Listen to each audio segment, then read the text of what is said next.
Apocalipsis capítulo 12, versículos 10 al 17. Entonces oí una gran voz en el cielo que decía: ahora ha venido la salvación, el poder y el reino de nuestro Dios y la autoridad de su Cristo, porque ha sido lanzado fuera el acusador de nuestros hermanos, el que los acusaba delante de nuestro Dios día y noche, y ellos le han vencido por medio de la sangre del Cordero, de la palabra del testimonio de ellos, y menospreciaron sus vidas hasta la muerte. Por lo cual, alegraos cielos y los que moráis en ellos. Ay de los moradores de la tierra y del mar, porque el diablo ha descendido a vosotros con gran ira, sabiendo que él tiene poco tiempo. Y cuando vio el dragón que había sido arrojado a la tierra, persiguió a la mujer que había dado a luz al hijo varón. Y se le dieron a la mujer las dos alas de la gran águila, para que volase de delante de la serpiente al desierto, a su lugar, donde es sustentada por un tiempo y tiempos y la mitad de un tiempo. Y la serpiente arrojó de su boca tras la mujer agua como un río, para que fuese arrastrada por el río. Pero la tierra ayudó a la mujer, pues la tierra abrió su boca y tragó el río que el dragón había echado de su boca. Entonces el dragón se llenó de ira contra la mujer, y se fue a hacer guerra contra el resto de la descendencia de ella, los que guardan los mandamientos de Dios y tienen el testimonio de Jesucristo. Bien, vamos a ver en esta tarde que Satanás perderá su alcance de maldad muy pronto. Estamos viendo hasta aquí que Satanás, desde el principio del tiempo, desde Génesis 3.15, Dios le ha dado a él una sentencia. En Génesis 3.15, luego de que nuestros primeros padres pecaron, Adán y Eva, Dios prometió que de la simiente de la mujer iba a venir un Salvador. Génesis 3.15 dice: y pondré enemistad entre ti y la mujer, y entre tu simiente y la simiente suya. Esta te herirá en la cabeza y tú le herirás en el calcañar. Estas palabras están dirigidas de parte de Dios directamente a Satanás. Por lo tanto, Satanás sabe desde el principio del tiempo que viene de la simiente de la mujer alguien que va a nacer y que le va a triturar la cabeza. Eso es lo que dice ahí en el original. Por lo tanto, desde ese momento, Satanás siempre ha querido matar a esa simiente de la mujer que vendría en el futuro. Probablemente él no sabe muy bien quién sería, pero sabe que alguien va a venir y que lo va a derrotar. Este león rugiente, el adversario, está desde su caída intentando frustrar el plan de salvación en Cristo. Desde el principio vemos que Caín trató de matar a Abel, porque se nos dice que Caín, ahí en la primera epístola de Juan, era del maligno, pero Dios le dio a Eva tener a Set, y de ahí viene la descendencia del Mesías. Luego el faraón egipcio, ¿qué trató de hacer con los niños de Israel? Trató de matarlos a todos, pero el Señor preservó una descendencia. Luego, llegando a los tiempos de Jesús, Herodes trató de hacer lo mismo. Mandó a matar a todos los niños, porque ¿cuál es el objetivo de Satanás? Matar a Jesús. Ese siempre ha sido su objetivo. Tampoco pudo. Luego, cuando comenzó el ministerio del Señor Jesús, rápidamente ahí en los primeros capítulos de Lucas, se nos cuenta que cuando Jesús habló en la sinagoga por primera vez, una multitud trató de despeñarlo, de lanzarlo por un precipicio para que él muriera. Sabemos muy bien que esa era la forma, o una de las formas de muerte que podían dar los judíos: lapidación o el despeñadero, y así frustrar el plan de salvación de Dios. Porque ¿qué decían las profecías? Que ningún hueso del Mesías podía ser roto. Eso lo sabemos por el Salmo 22. Y así se frustraría el plan de Dios. Pero estaba destinado que la muerte de Jesús tenía que ser la ejecución romana, la crucifixión. Porque en la crucifixión romana, el crucificado es lacerado de tal manera que prácticamente pierde toda su sangre. Y en la crucifixión, los soldados romanos estaban entrenados para clavar los clavos de tal manera que no quebraban los huesos, sino que esos largos clavos pasaban a través de los músculos. Por lo tanto, los crucificados no morían por fracturas ni por contusiones, morían por desangramiento y finalmente por asfixia. Por lo tanto, era la muerte exacta que tenía que sufrir el Mesías, el Hijo de Dios, en ese momento. Pilato y los religiosos intentaron entonces darle muerte y finalmente lo llevan a la cruz. Pero sabemos que la muerte de Jesús fue al final la derrota de Satanás.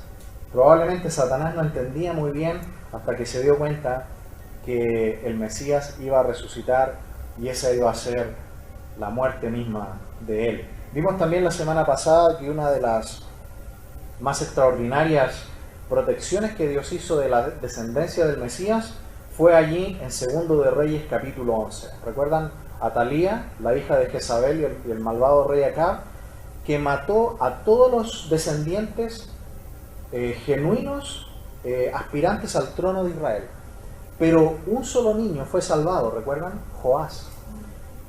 Y una de las criadas, Josaba, tomó a este niño y lo cuidó en el templo, en el lugar sagrado, durante 6 años. El sacerdote Joiada se dio cuenta de que este niño estaba protegido allí, se produjo un levantamiento, Atalía fue muerta, fue sacada de esta usurpación del trono que ella había hecho, y Joás, con solo 7 años, se sentó en el trono de Israel. El Señor nunca va a haber frustrado sus planes. Y aquí vamos a ver en este capítulo 12, en los versículos 10 al 17, que incluso el área de alcance de Satanás va a ir siendo reducido más y más, y durante la gran tribulación, específicamente la segunda parte de la gran tribulación, Satanás va a estar exclusivamente aquí en la tierra, ya no va a poder moverse más allá de la atmósfera de aquí de la tierra. Eso lo vamos a ver aquí en estos versículos. Vamos por favor al libro de Job, al capítulo 1, para mostrar que desde el tiempo de Génesis, Satanás ha tenido un radio de acción más amplio. Como lo vamos a leer también en Efesios 6, él puede estar en los lugares celestes, es decir, tiene acceso incluso al trono de Dios, puede llegar a la cercanía de Dios y presentarse delante de él, pero en la gran tribulación va a ser lanzado a la tierra y solamente va a poder estar aquí nomás. En Job capítulo 1 leemos: hubo en tierra de Uz un varón llamado Job, y era este hombre perfecto y recto, temeroso de Dios y apartado del mal. Y le nacieron 7 hijos y 3 hijas. Su hacienda era 7,000 ovejas, 3,000 camellos, 500 yuntas de bueyes, 500 asnas y muchísimos criados, y era aquel varón más grande que todos los orientales. Vamos al versículo 6.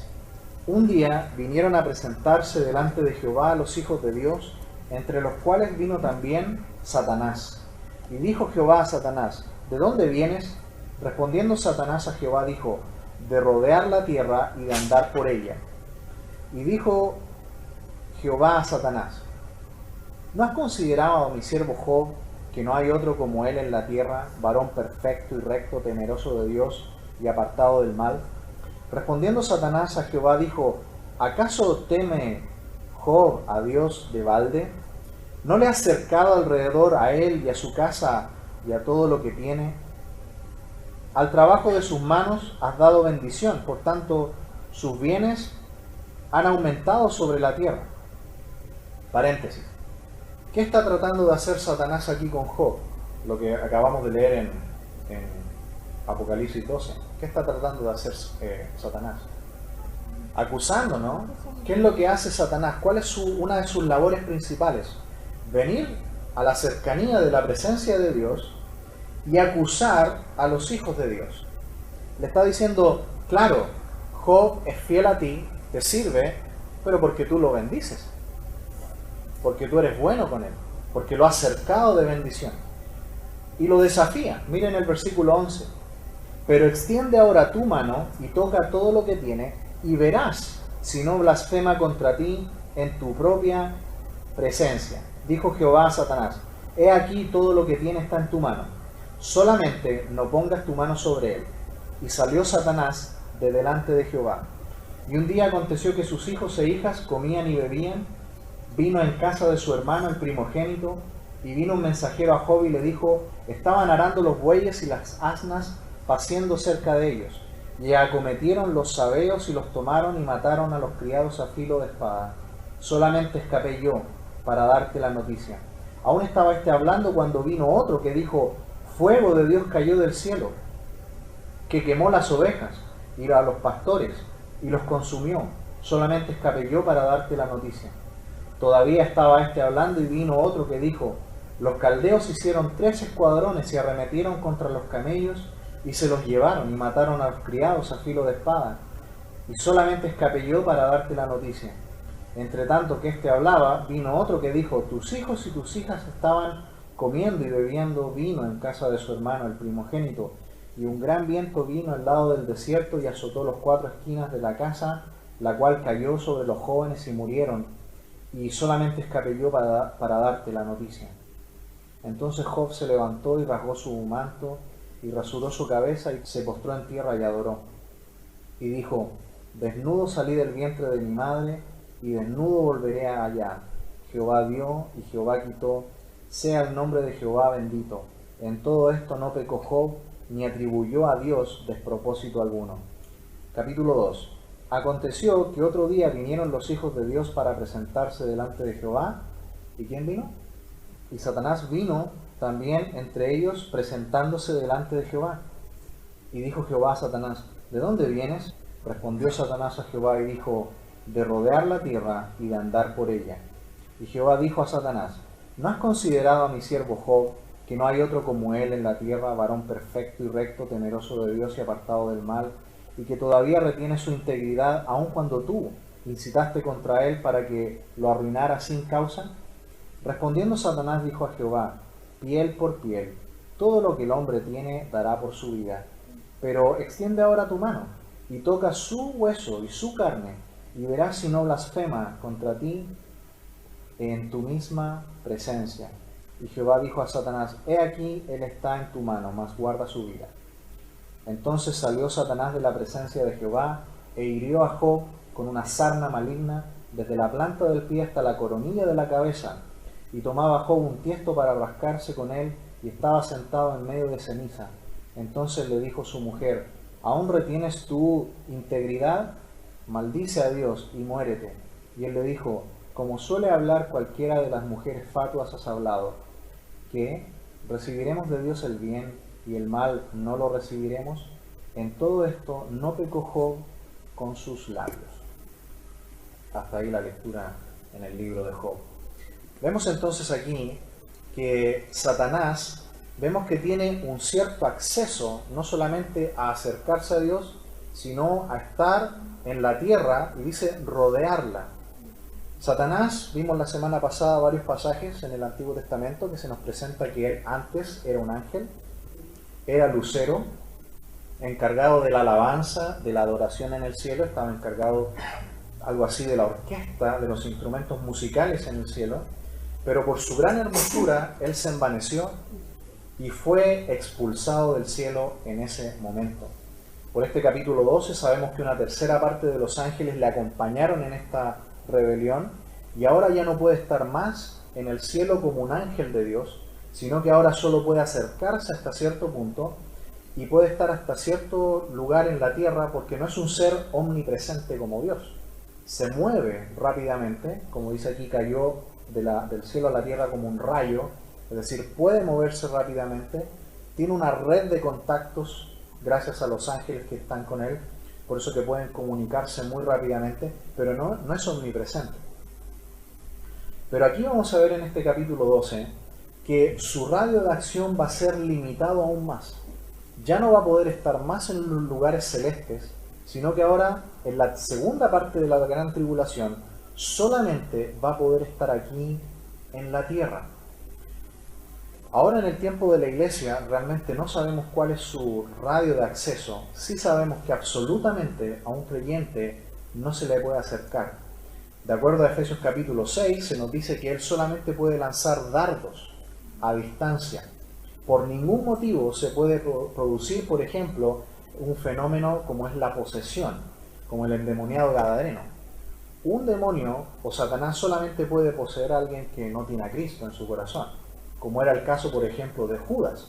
Se nos dice ahí en Juan capítulo 13 que Satanás entró en Judas, porque él nunca había sido verdaderamente un hijo de Dios. Por eso que pudo tomar absoluto control de él, pero nunca de un verdadero hijo de Dios. De todo lo demás, vemos que él tiene un gran acceso. En Efesios capítulo 6, versículo 10, vamos a ver que aquí también se nos enseña que él tiene un acceso, no solamente aquí en la tierra, sino también en los lugares celestes.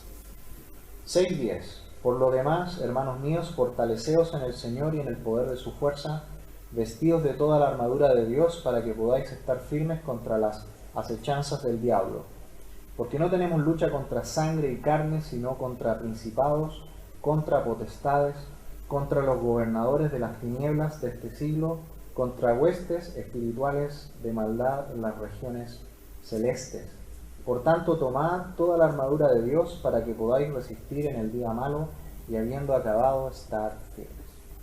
Queda claro entonces que la Biblia nos enseña que hay un radio de acción donde Satanás puede estar, puede acercarse hasta cierto punto en la presencia de Dios. Se fijaron que dice que vinieron todos los hijos de Dios, forma natural para hablar de los ángeles, y entre ellos vino Satanás. Y Dios lo interroga y le pide cuentas de lo que hace. Y luego Satanás tiene que volver también a la tierra. Pero veamos lo que va a pasar aquí en la segunda parte de la gran tribulación. Dice el versículo 10, entonces oí una gran voz en el cielo, Apocalipsis 12, que decía, ahora ha venido la salvación, el poder y el reino de nuestro Dios, y la autoridad de su Cristo, porque ha sido lanzado fuera el acusador de nuestros hermanos, el que los acusaba delante de nuestro Dios día y noche.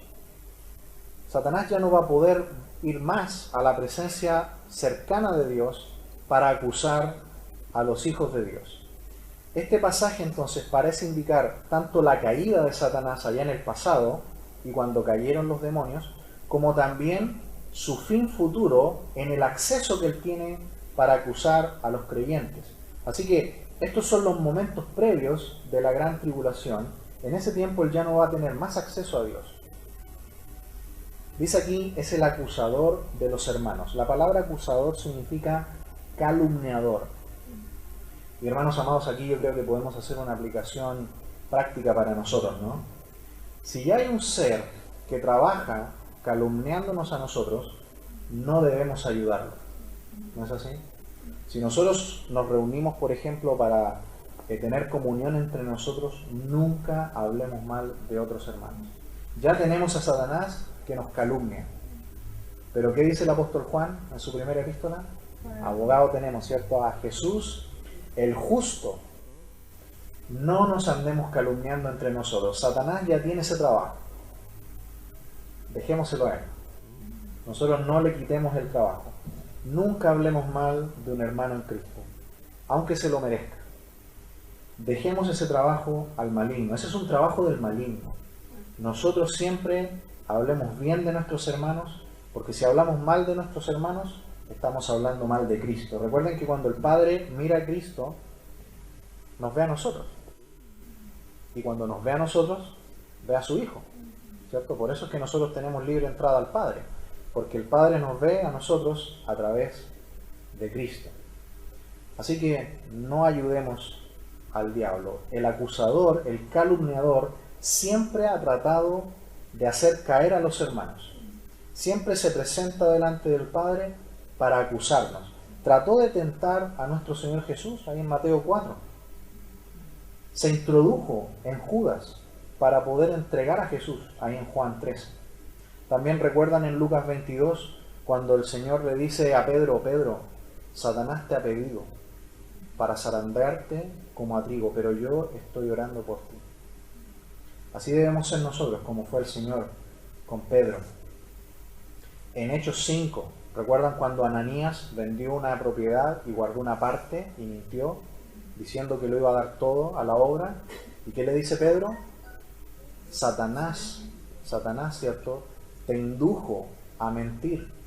También el apóstol Pablo en 2 Corintios 2:11 dice que Satanás siempre está haciendo maquinaciones, está haciendo planes maléficos para hacer que la iglesia caiga, para hacer que la iglesia peque. Por eso que Pablo en Efesios 6:11 habla de las artimañas, lo acabamos de leer. Todas esas cosas las hace el maligno. No debemos ser parte de su trabajo. Dejémoselo a Él. Nuestra labor es predicar el Evangelio y predicar la palabra de Dios limpia tal como la tenemos en la Biblia. En Mateo 13 también, en las parábolas del reino, recuerdan que Satanás siembra cizaña también entre medio de los hijos de Dios con el propósito de ahogar la semilla verdadera. En la misma parábola, pero en Marcos capítulo 4, dice que él quita la semilla antes de que la semilla produzca fruto. Es decir, Satanás siempre está tratando de frustrar los planes de Dios. El propósito de Satanás es destruir la obra de Dios. Por eso que el Señor nos enseña allí en el Padre Nuestro, cuando dice, líbranos del mal. Sabe que perfectamente se podría traducir, líbranos del maligno. Perfectamente, el término ahí podríamos haberlo traducido, quizás hay Biblias que lo tienen así, líbranos del malo, líbranos del maligno. Es muy posible que el Señor se refería al maligno, que Él siempre está tratando de destruir los planes de Dios. Satanás va a perder finalmente todo su poder. Él ya no va a poder hacer nada más. En la segunda parte de la gran tribulación, su trabajo va a estar limitado solamente aquí a la tierra. Ya no va a poder salir más. Y lo hemos leído también más adelante. Dice que cuando Cristo vuelva en su segunda venida y establezca aquí en la tierra su reino, ¿qué va a pasar con Satanás? Será atado. Va a estar atado por 1000 años. Por eso que en el milenio, en el tiempo donde Cristo va a reinar aquí sobre la tierra, por primera vez veremos aquí en la tierra un reino verdadero de justicia y de bondad. Por primera vez. ¿Pero qué va a pasar al final del milenio?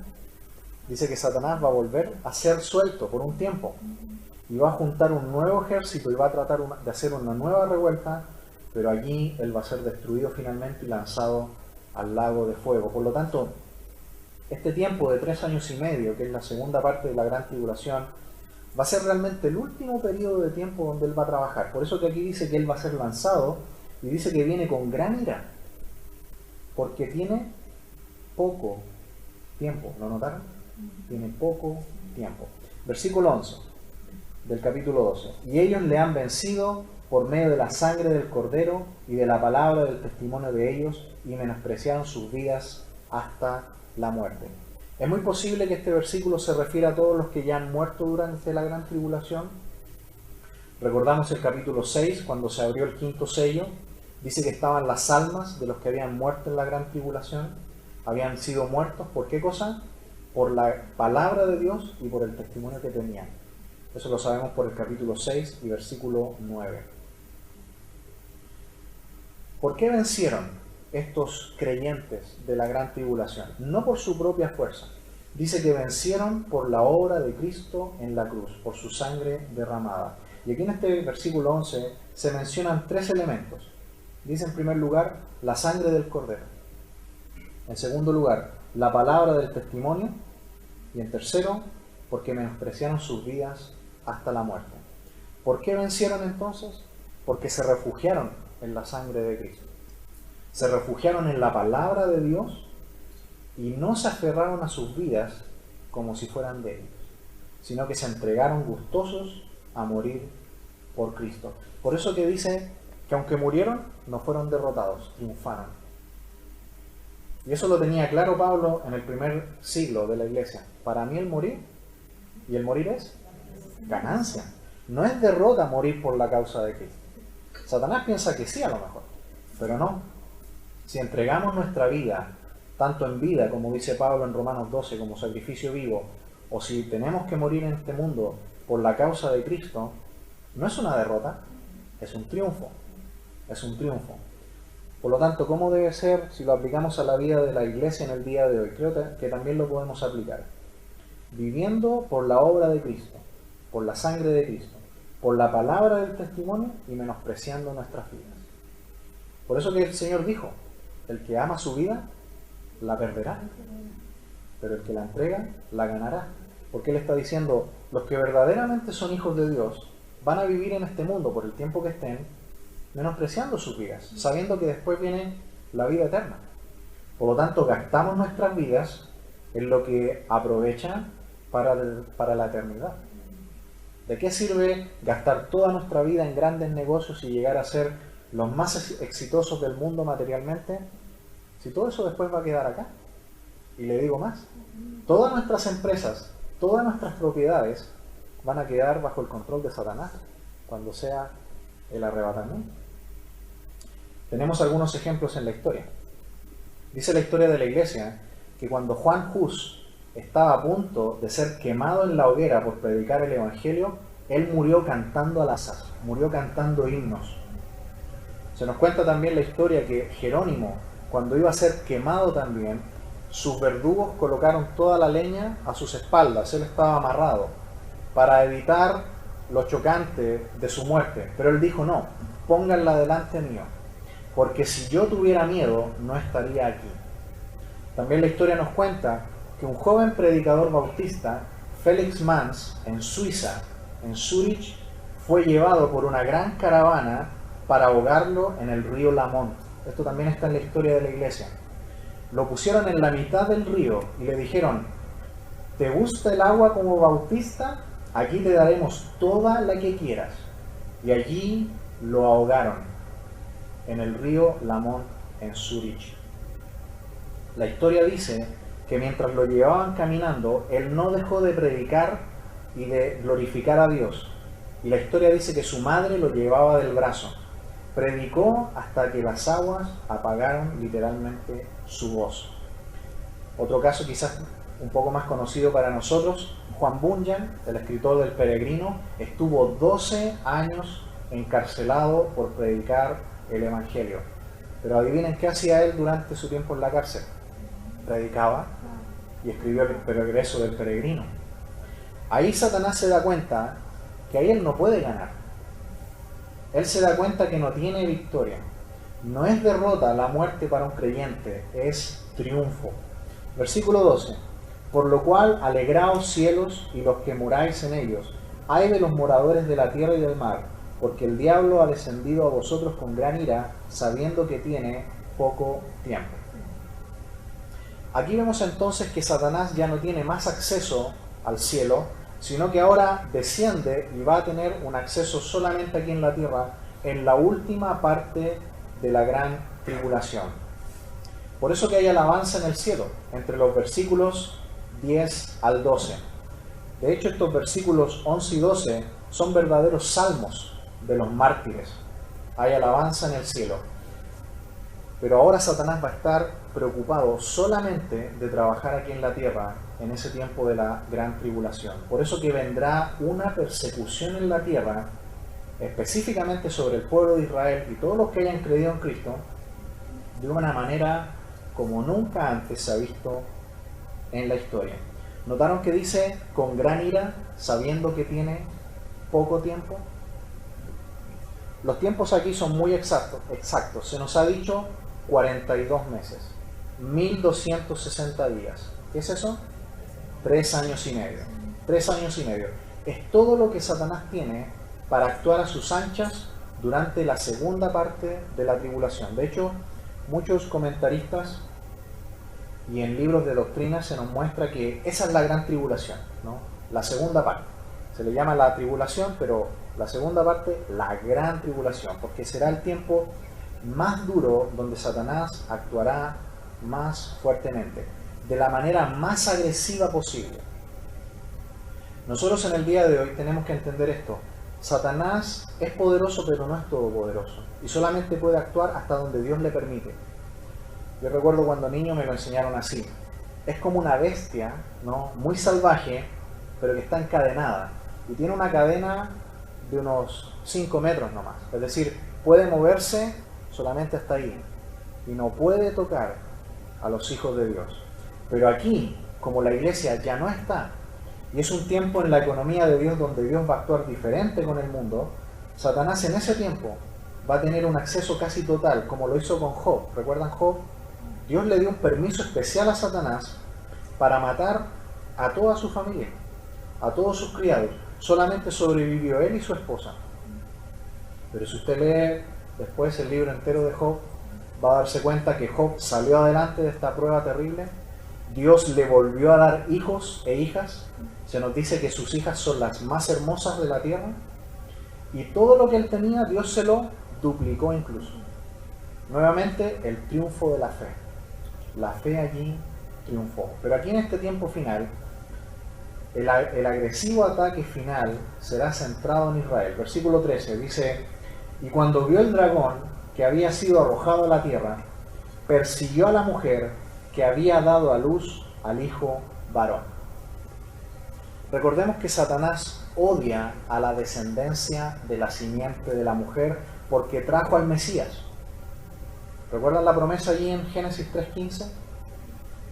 Y después en Gálatas 4 se nos dice que el Mesías nació en el tiempo de la mujer, bajo la ley, nació el Señor. Y Satanás sabía que este hijo que venía en el futuro lo iba a derrotar. Quizás Satanás no se imaginaba cómo. Recordemos que él no tiene una omnisciencia, ¿no? Él no sabe todas las cosas. Pero él quizás deduce, ¿no?, por la historia, y él ve los sacrificios del sistema levítico. Quizás él nunca se imaginó que el Mesías, Dios mismo encarnado, iba a morir en la cruz. Y quizás él ni se imaginaba que iba a resucitar. La verdad nunca lo vamos a saber, quizás en el cielo sí vamos a saber todos estos misterios, pero lo cierto es que la muerte del Mesías fue la derrota de Satanás. Ese fue el golpe que le iba a romper la cabeza, que le iba a triturar la cabeza, ¿no? Satanás solamente le hizo una herida en el calcañar, es decir, una herida en el talón del pie. ¿Qué significa eso? Una herida no mortal. Una herida no mortal. Porque el Señor murió, sí, pero resucitó al tercer día. Dios es el Todopoderoso. Él tiene bajo control a Satanás. Jesús es el Señor. Por eso que este libro es tan valioso, el libro de Apocalipsis, porque nos relata el fin de Satanás. A él le interesa que este tipo de libros no se toquen, para que la iglesia no sepa que realmente Dios es el Todopoderoso, que Dios es el omnipresente, el omnisciente. Satanás ya está derrotado, le queda poco tiempo. Él es arrojado a la tierra y va a perseguir a la mujer. ¿Quién es la mujer? Dijimos la semana pasada que lo más probable es que es Israel, y aquí lo vamos a comprobar más todavía. Versículo 14. Y se le dieron a la mujer las dos alas de la gran águila para que volase de delante de la serpiente al desierto, a su lugar donde es sustentada por un tiempo y tiempos y la mitad de un tiempo. Por el versículo 17 se nos dice que el dragón va a hacer guerra contra el resto de la descendencia de ella. Por ese versículo creo que queda más claro que podemos identificar a esta mujer como Israel, porque habla de la descendencia de la mujer. Es decir, toda la descendencia del Señor Jesucristo es la que siempre ha recibido el ataque y la destrucción por parte de Satanás. El faraón, Herodes, todos ellos son un tipo, ¿no?, de cómo el anticristo va a tratar, y Satanás, de matar siempre a los hijos de Dios, en especial a los hijos de Israel. Pero ¿qué dice el versículo 14? Dios va a proteger a su pueblo. Dios va a proteger a su pueblo. Dice de manera aquí simbólica, poética, que Israel va a tomar alas de águila, como nos dice el profeta Isaías, va a volar y va a lograr ser salvada del ataque de la serpiente. ¿Cómo va a ser esto? No lo sabemos, pero por tiempos y medio tiempo va a ser protegida. ¿Qué es esto? Por el contexto, sabemos que la gran tribulación va a durar 7 años. Y sabemos que la gran tribulación va a ser la segunda mitad, que son 3 años y medio. Aquí dice tiempo, luego dice tiempos, que sería el plural de tiempo, es decir, 2, y mitad de un tiempo. ¿Cuánto es eso? 3 y medio. Esto es lo segundo, protección de Dios en los peores días de Israel. En el tiempo de la segunda parte de la gran tribulación, Dios los protegerá. Recordamos que en el libro de Daniel se nos habla de las 70 semanas de Daniel que inician cuando el rey Artajerjes da el permiso para que Nehemías vuelva a la tierra de Israel y reconstruya la ciudad y los muros. Desde ese orden hasta que el Señor Jesús entra en la entrada triunfal en Jerusalén, en el año, creemos, 33 más o menos, transcurren 483 años. Las 70 semanas deben dar 490 años. Por lo tanto, ahí está la última semana que falta, los 7 años. Se detiene el reloj de Dios en el momento que Jesús entra montado en un pollino, en un asna, en Jerusalén, y ahí empieza el tiempo de la iglesia. Llevamos más de 2000 años de iglesia y falta una semana de años, cuando esta vez sí el Mesías va a volver, no en un asna en paz, va a volver en un caballo blanco con espada a guerrear. Ya no más como un cordero, esta vez va a volver como león. Recordemos que en la Biblia se nos habla de semanas de años y semanas de días. Por ejemplo, en Génesis 29, cuando Labán le pide a Jacob que trabaje por una semana más por Raquel, ¿recuerdan? Después, en el versículo 30 de Génesis 29, dice, y sirvió a Labán aún otros 7 años, ¿no? Porque en la Biblia tenemos semanas de años y semanas de días, ¿no? ¿Dónde tenemos una semana de días? En Daniel capítulo 10 se nos dice que Daniel estuvo afligido por 3 semanas. 3 semanas. Y ahí el hebreo es muy específico. Dice semanas de días. Shavuim Yamim. Semanas de días. Como Yom Kippur, el día de la expiación. Aquí dice Shavuim Yamim. Ahí está el plural de días. Yamim. Semanas de días. Así que aquí, en Daniel 9, cuando se nos habla de las 70 semanas, son sin duda semanas de años. Semanas de años. Dice Daniel capítulo 9, versículo 24, 70 semanas están determinadas sobre tu pueblo y sobre tu santa ciudad, para terminar la prevaricación y poner fin al pecado y expiar la iniquidad, para traer la justicia perdurable y sellar la visión y la profecía y ungir al santo de los santos. Sabe pues y entiende que desde la salida de la orden para restaurar y edificar a Jerusalén hasta el Mesías príncipe habrá 7 semanas y 62 semanas, y se volverá a edificar la plaza y el muro en tiempos angustiosos. Y después de las 62 semanas se quitará la vida al Mesías, mas no por sí. Y el pueblo de un príncipe que ha de venir destruirá la ciudad y el santuario, y su fin será con inundación, y hasta el fin de la guerra durarán las devastaciones. Y por otra semana confirmará el pacto con muchos. A la mitad de la semana hará cesar el sacrificio y la ofrenda.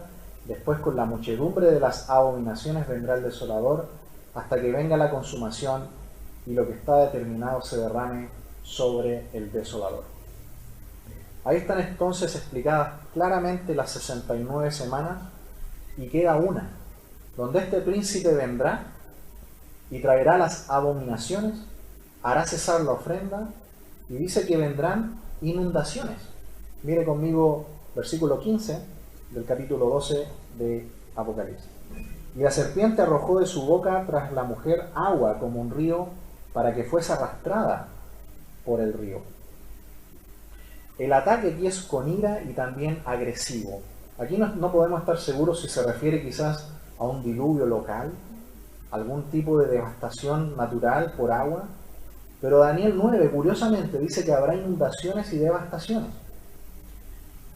Quizás puede ser también en el sentido simbólico, ¿no? En el Antiguo Testamento, el agua siempre significa devastaciones, destrucciones. Incluso en el Cantar de los Cantares dice que las muchas aguas no pueden destruir el amor. Satanás va a intentar exterminar al pueblo de Israel. Pensemos que en el tiempo del nazismo, en el campo de concentración de Auschwitz, Era un campo de concentración preparado para matar a 10.000 personas por día. Pero esto va a ser mucho peor. Van a ser millones también que van a morir. Versículo 16 dice: pero la tierra ayudó a la mujer, pues la tierra abrió su boca y tragó el río que el dragón había echado de su boca. ¿Recuerdan los grandes milagros de Dios cuidando a su pueblo Israel de Egipto? Y cuando abre también el Mar Rojo, aquí vemos que esto no va a parar.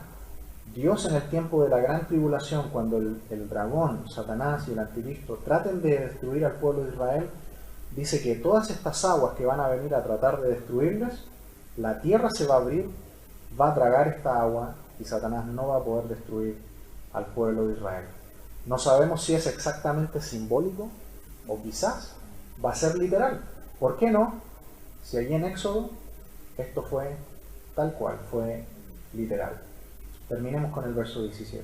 Entonces el dragón se llenó de ira contra la mujer y se fue a hacer guerra contra el resto de la descendencia de ella, los que guardaban sus mandamientos de Dios y tienen el testimonio de Jesucristo. Pero al final, la historia nos cuenta que él va a fracasar. Hemos visto entonces en esta tarde que Satanás perderá su alcance de maldad muy pronto. Aunque él es el adversario, es el león rugiente, es el acusador, notó que su poder va cada vez menos y menos y menos. Y el Señor tomará el control del mundo y nosotros como su iglesia reinaremos con Él. Así que debemos estar animados porque estamos del lado de Dios, estamos del lado de la victoria. Tenemos que ir a su sangre preciosa, su palabra, y menospreciar nuestras vidas porque no son nuestras, son de Él.